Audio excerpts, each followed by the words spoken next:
年収が3分の1になりました。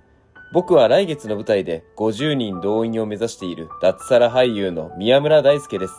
僕の友人は出世したり、結婚して家庭を持つ仲間もたくさんいます。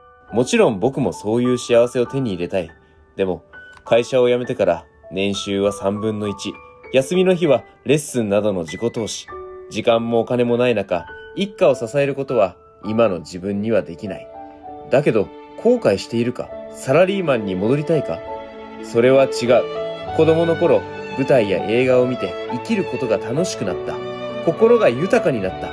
少しでも多くの人に、今度は自分が素敵な作品を届けることが自分の使命だと思う。舞台は一人では完成しません。皆さんの協力が必要です。いいね、コメント、フォローという形で応援していただけると嬉しいです。よろしくお願いします。